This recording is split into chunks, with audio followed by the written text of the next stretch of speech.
Okay, Mahmoud, thank you for the introduction.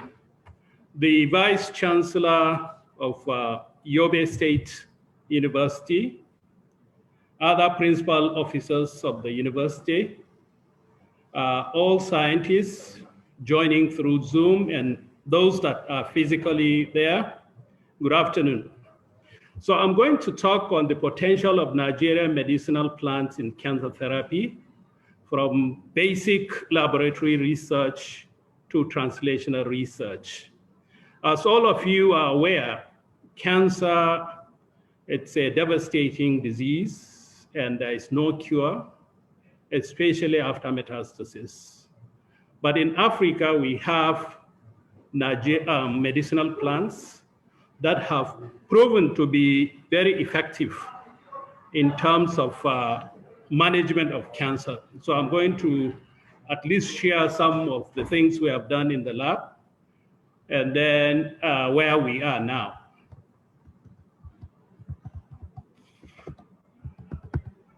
I'm having problem forwarding the slides.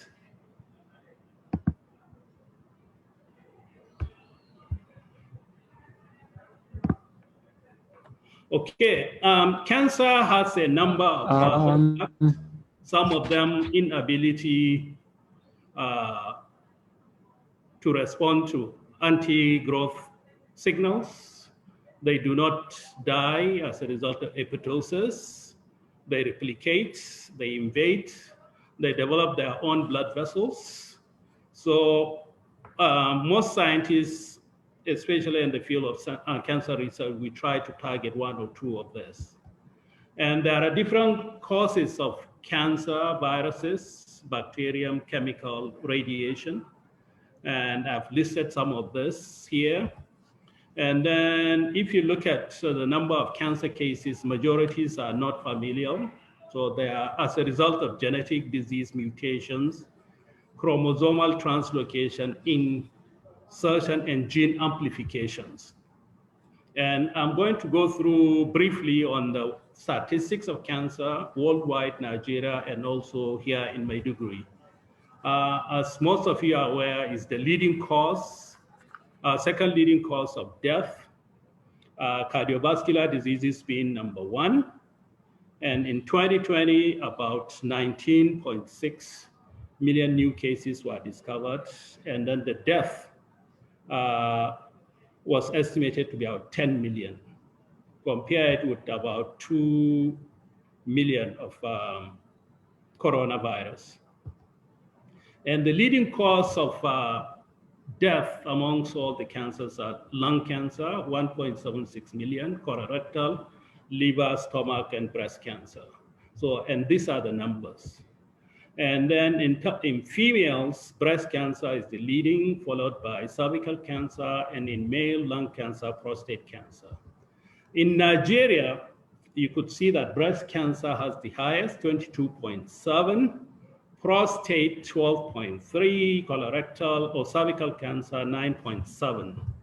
So in 2020, about 124,815 cases, new cases, were reported in Nigeria, with 72,000 deaths, compared with coronavirus, just about 2,000.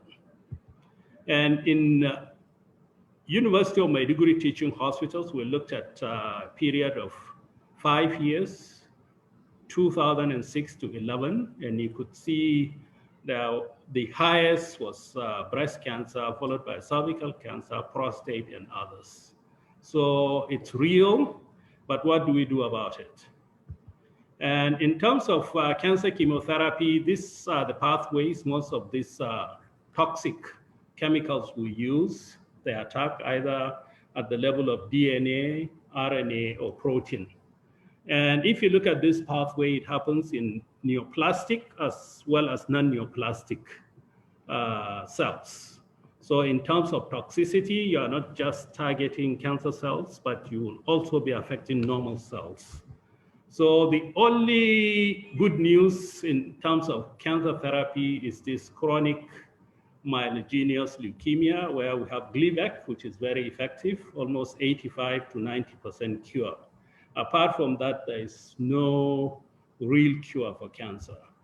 So when I returned back to Nigeria 10 years ago from the United States, I decided to shift gear in my research endeavor. Instead of focusing on high molecular genetic techniques and all those things, I looked at something that will be of immediate benefit to Nigerians. That's the use of Nigerian medicinal plants as cancer agents. And then we did a survey. This one, I did it even before I returned back home. We looked at plants that are used in Nigeria, especially north central Nigeria. And we discovered a number of them, about 72 plants, and they belong to these major families, 4 of them. And we published this paper in Ethnopharmacology, Journal of Ethnopharmacology. And then we also looked at the effects of this black caraway, Nigella sativa, as an anti-cancer agent. We bought this thing locally here in Maiduguri market, and then extracted it and tested. And you could clearly see a dose-dependent inhibition on the right-hand side. On the left-hand side, just using different solvents. We found that extracts using ethanol gave us the best results. And further on, this study was done in the United States, actually identification of the active component in Nigella sativa, which is thymoquinone. And we did similar studies as the oil and against breast cancer. And this is a technique where you could, so blue color means live cells, dead color means dead cells. So you could see the oil as well as the active component killing the cells, whether they are in serum deprived or serum plus media. So this is another technique of measuring cell death. And then in animals, we establish a model, xenograft model, using one of our most aggressive tumor, 1242. And you could see in control, very invasive tumor. But after giving the oil or thymoquinone, you could see that the tumor was well circumscribed. And if there are neurosurgeons there, they will see that this one could easily be resected. So we did in vitro, we did in vivo now in animal models.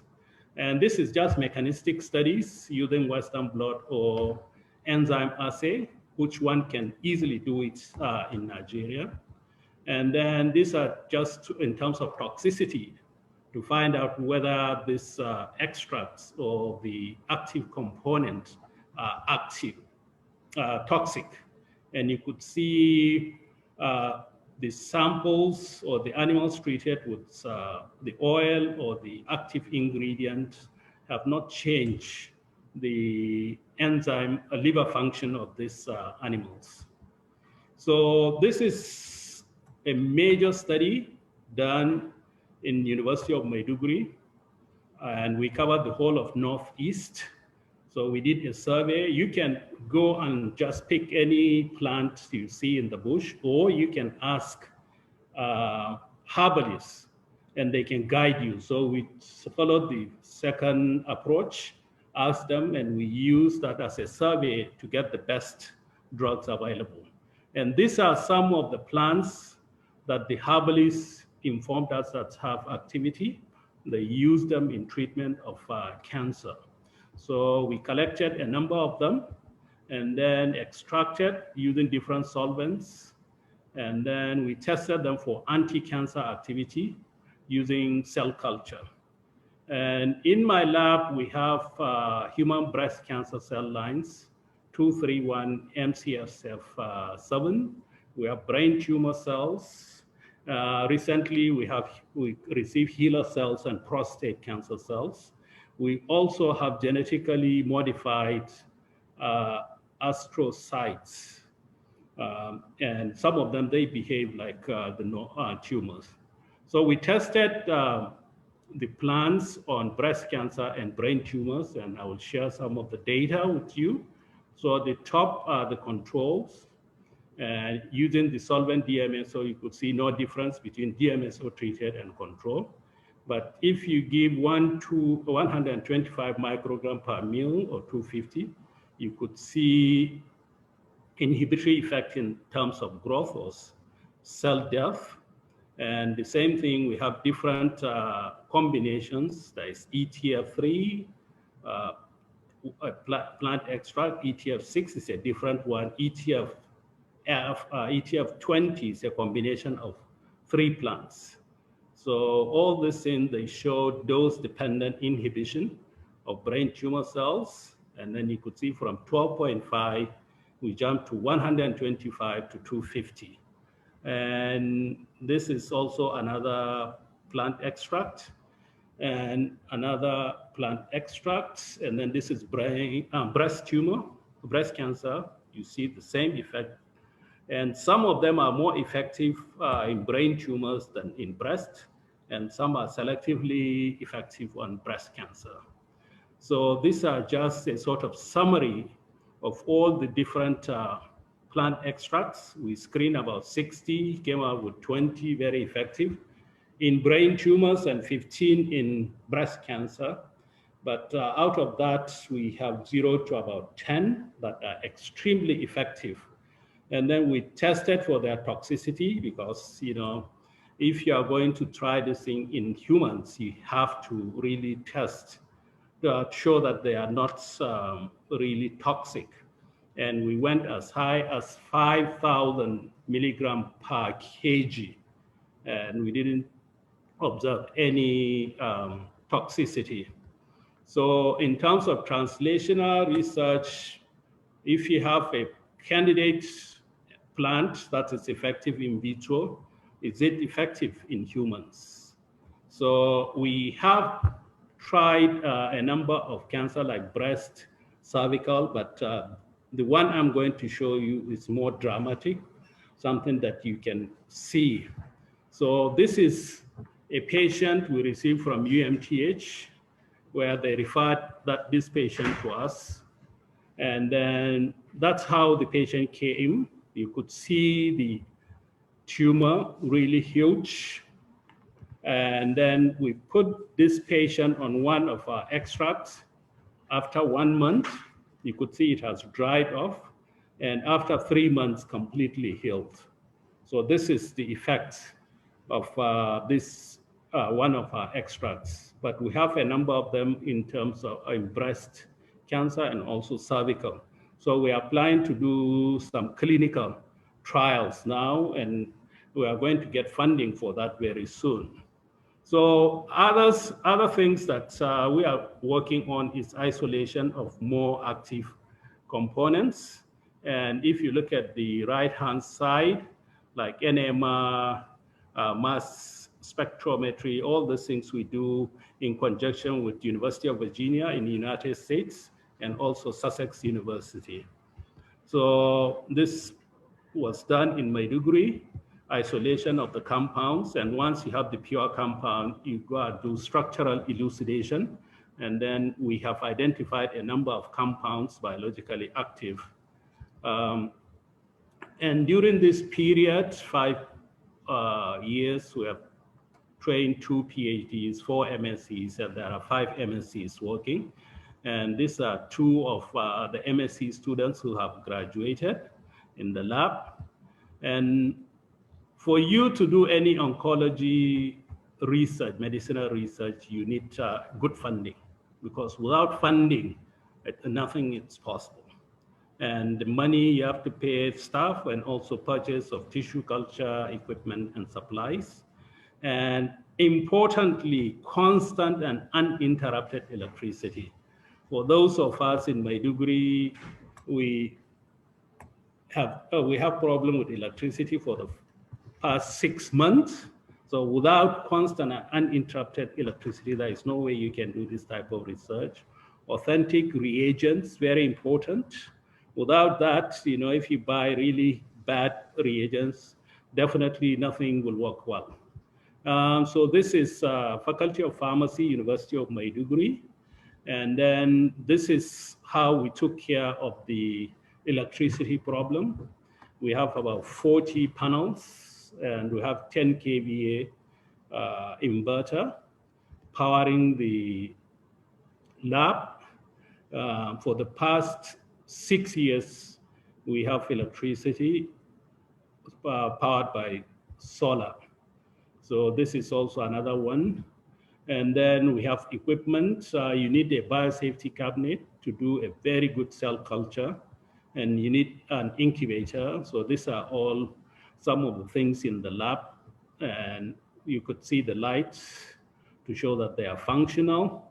This is one of the technologies working on glioblastoma multiforme. And then we have microscope, as Dr. Mahmoud has shown. You need this type of tissue culture microscope to do a very good research. And we have our own liquid nitrogen. So most of our cells are kept in the liquid nitrogen at minus 195.79 degrees centigrade. And they have been there for the past 5 years. And all what we need to do is just replenish the nitrogen. And this is one of the imaging microscope that we have in the lab. So with this, this is the little we have. How I wish I could show you some of the data we have in breast cancer patients and cervical cancer, but because of the time limitations, and also the clinical trial will start very soon. Thank you very much.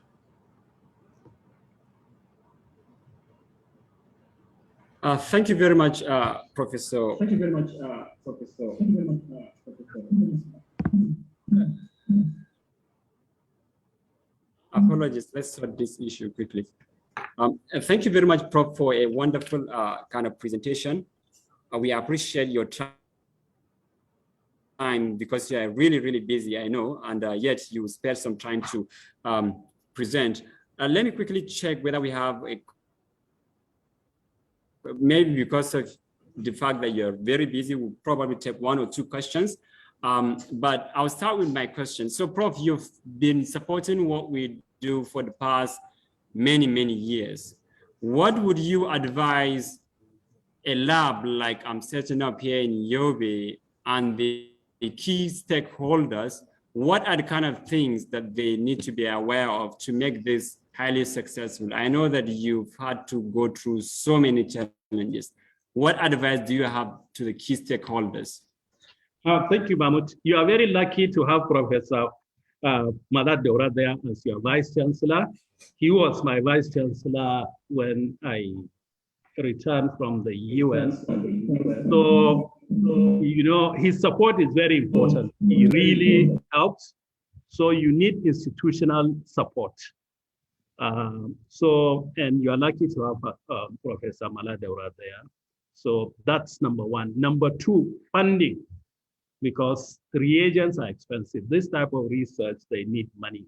But with collaboration from outside the country and also even University of Yobe, Yobe State University, definitely you won't have much problem. And as I've shown, electricity uninterrupted. So definitely you have to start thinking of solar, because we have abundance of light in northern Nigeria. So it's important, really, you have this. And of course, you have to get young people who are passionate about research, passionate about science, passionate about discovering new things, trying to go where nobody has gone before. So with all these 4 or 5 factors or ingredients, definitely you will succeed. But the institutional support with Professor Malat Deora being there, I think you will succeed. Thank you. Thank you very much, Prof, again for the suggestions and advice. I tell people that know me with you for a long time that you are like a father as well as a mentor who I look up to. So the only thing that I will say before I let you go is that we will count on your collaboration and experience in achieving this goal. But I know you are busy again, so I'll let you go without entertaining really questions from the audience. Thank you so much for sparing your time, Prof. Thank you.